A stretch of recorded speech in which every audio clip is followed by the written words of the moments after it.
are you satisfied so far with the results we have been seeing from the National Assembly? I don't understand what you mean. I mean, are you satisfied with the conduct, with the performance, I think that's the word to use, the performance of the National Assembly so far since we have, entered this democratic dispensation? In my view, I believe there is a lot of room for improvement. There is a lot of room for improvement. There is a lot of room for improvement. Dr. Dogo, they have done well, but there is a lot of room for improvement. Are you also satisfied with the constitutional amendment process? There is, in the Constitution, that is the very reason why we are talking of this dialogue, isn't it? Mm-hmm. So the constitutional amendment process has not met the yearnings of the people. Why do you think that is? It is not, because even you and I ourselves, these people went to the respective constituencies, isn't it? Yes. They are not magicians. They expected people to come up with suggestions, and you can only condemn them if people came up with those suggestions and they refuse to accept or to amend them. Even the civil society that has been so vocal, many of them didn't do anything. They never made suggestions. They never made any inputs. They simply shied away, and they talk more on the pages of newspapers in some of those conferences. But that is not what the National Assembly was out to achieve. That wasn't what we saw on television. No. What we saw were the polls that they took. Some of them burst into the brim. That is exactly what I'm saying. Mm-hmm. They were there. You are expected to give written documents, not to attend the whole and listen to speeches. If you gave your written documents on suggestions on one aspect of life or the other, and it was totally rejected, you have the right to voice it out. And most of these groups simply went to the halls to listen to political talks. And that is why I said I condemn ourselves for not being proactive. And when they left, we now start condemning them. But give us in fact, that was the time we would have asked for this national conference. That was the time we would even asked for sovereign national conference. Do we really want this to work? Political parties, opposition parties, they've been commenting, and now we're getting to hear this, that it will definitely go back to the Assembly.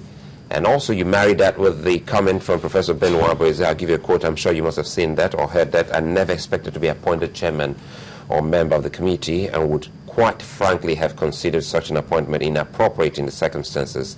It is an appointment for a younger person, not for an old man of 83 years afflicted by ill health. End of quote.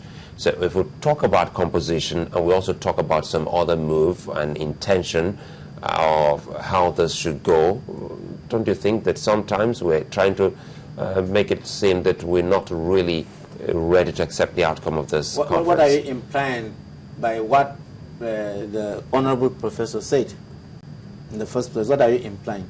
What do you make of it? If you talk of ill health, is a different thing. But you can't talk of age. If Mugabe at 89 is president, you can't talk. Where do you get wisdom? Wisdom is from those he has seen all.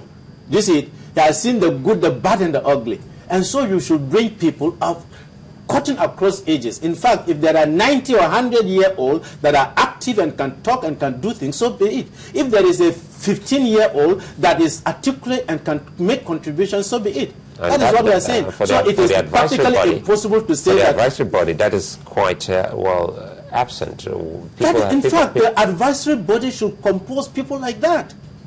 Do you see it? Because they are not going to be carried away by sentiments.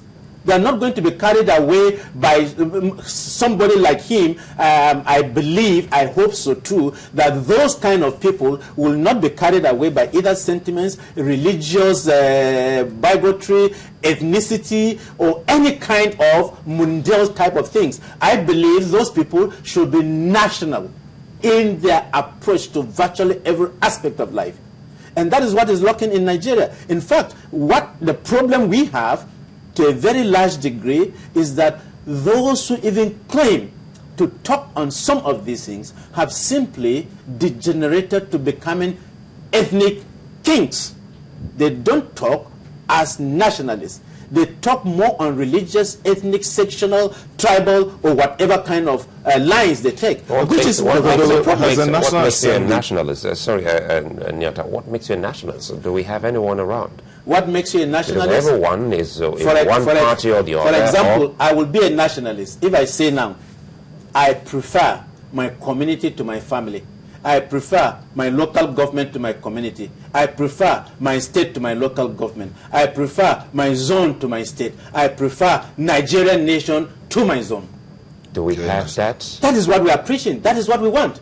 We want people who will see Nigeria and not descend into pure ethnicity or religious bigotry. We want people who will be thinking of us as a nation. We want people has the National Assembly been national? You said? Has the National Assembly been national in the sense that you've just brought out? I think you know the answer just as I am. The National Assembly, in my view, has been national. At least, if not in anything, the doctrine of necessity showed that they were.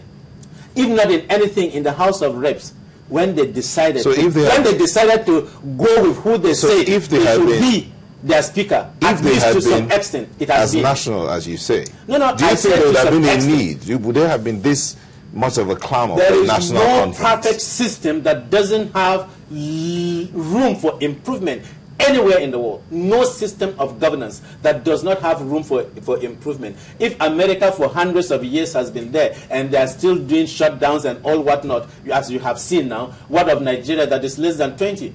And so that is why I said it is not right to simply condemn, but it is more beneficial to us to seek ways of improving and making suggestions that will make them perform. Instead of saying, look, you are completely useless, which is the language I don't want to hear. And that is why you invited somebody from the Ikeja Bar Association who was simply preaching that Nigeria is a failed state. Point of correction, Mr. Akiri never said the National Assembly was irrelevant. He said taking it to the Assembly is irrelevant. He never said the Assembly was irrelevant. We just needed to well, if you think that the Assembly is not irrelevant, he never said. You're not getting it. He never said the Assembly was irrelevant. I'm not quoting anybody. I have not said so. But if you say taking something to a particular institution is irrelevant, you are indirectly saying that look, they have no input to make to it. So if they have no input to make, then they are irrelevant. Well, anyway, that's... and just as somebody was talking about, Nigeria is a failed state, is a failed state.